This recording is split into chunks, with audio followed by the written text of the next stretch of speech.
when it is called.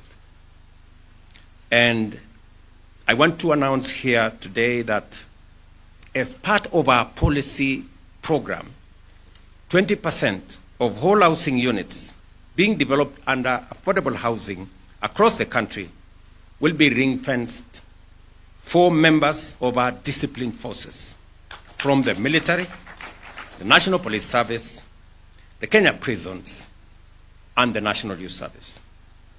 In addition, these officers will benefit from affordable financing through single-digit interest rates, as low as 3% for those who will buy social housing, 6% for those who will buy affordable housing, and 9% for those who will want to buy the high market houses. In addition,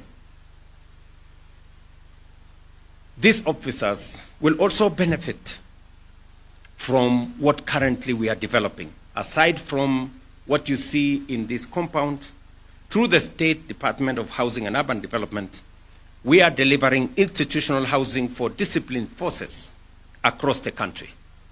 Currently, 2,300 units, specifically for police and prison officers, are under construction across 15 counties, including Tharaka Nithi, Bungoma, Tana River, Nyandarua, Mandera, Machakos, Uasin Gishu, and of course here in Nairobi. I was with Kanja in Tharaka Nithi the other day to hand over units for our policemen and women, so that either you have a facility to buy a house, to own, or you are staying in a building, in a police station that is not what we have seen before, that is decent and that is livable. In addition, procurement is underway for a further 17,000 housing units, specifically for our police service. For the Kenya Defence Forces, 3,000 housing units are already under construction, while an additional 10,000 units have recently been signed off, with construction set to commence this month. Planning is also underway for a further 10,000 housing units for our KDF personnel. As you all know, many of our men and women in uniform from KDF live in all manner of places, and sometimes it endangers them and undermines their ability to provide the most critical part of the security of our nation. And therefore, under this whole housing program, we are bringing them on board. And just for the record for all of us, all these houses will be paid for by whoever it is that will be benefiting from these houses. And therefore, the element of sustainability has been built into this program, so that the Affordable Housing Fund is not undermined in any way. Any development we are doing, whether it is affordable housing or social housing or institutional housing, like what we are doing for the police and the prisons and the KDF, or for that matter the markets, or for that matter the hostels we are doing for our students across Kenya, all of them will be paid for either as mortgage or as rent to own, or different formats. But at the bottom of it is that all this money will be used sustainably. And I am very clear in my mind that that is what will change our nation. These investments aim to replace old, dilapidated structures with modern, livable housing, and in so doing, uplift the morale and effectiveness of our security personnel. I extend my heartfelt gratitude to the members of our disciplined forces for their unwavering sacrifice and steadfast contribution to nation building. You serve not only by upholding the law and ensuring that peace and order prevail, but also by dutifully contributing to the housing levy. Your dedication has not gone unnoticed, and your sacrifice is deeply valued as a vital pillar in our journey towards a stronger and more dignified Kenya. We recognize the unique sacrifices you make, and often serving far from your homes and families, standing guard so that the nation may thrive. It is for this reason that we are committing to providing decent, permanent housing units such as the ones we unveil here today. They offer more than shelter. They provide the assurance that even when duty calls and sends you far away, your family will dwell in secure, dignified homes at peace and with a sense of belonging. Ladies and gentlemen, I must commend the Central Bank. I mean, surely, Chairman, Governor, and your team at the Central Bank, what you have done here is phenomenal to make sure that as our policemen and women help you provide security and secure our Central Bank and all its assets, you too have given back by making sure that they have this decent and dignified housing so that they can better serve you as they serve the nation. I must also commend Central Bank for the leadership in our financial sector. Mr. Governor and your team, I must say congratulations. You have led with a lot of focus. I know we continuously consult. I have told you where we should go, and you have been phenomenal. I know some of the time I have pushed you hard, but because you have a lot of experience, sometimes you have said no. And I take no with a lot of grace, because I know that this is good for all of us. And we will continue. I mean, what Treasury and Central Bank have done in the space of our economy, many people would not appreciate that the fact that we now have a stable economy, that for the first time ever in the Republic of Kenya, we have reserves of $10.3 billion. It doesn't come easy. Again, for the first time for over a year, our exchange rate is stable, and our inflation has been managed. I must commend the many people who have made this to happen. The farmers have really gone out of their way, because the biggest contributor to inflation is the cost of food. And the fact that our farmers have gone out of their way, and I speak as a farmer myself, they've gone out of their way to produce food for the nation. And it has helped significantly reduce inflation from what you had in 2022, 9.6%, to 3.8% this month.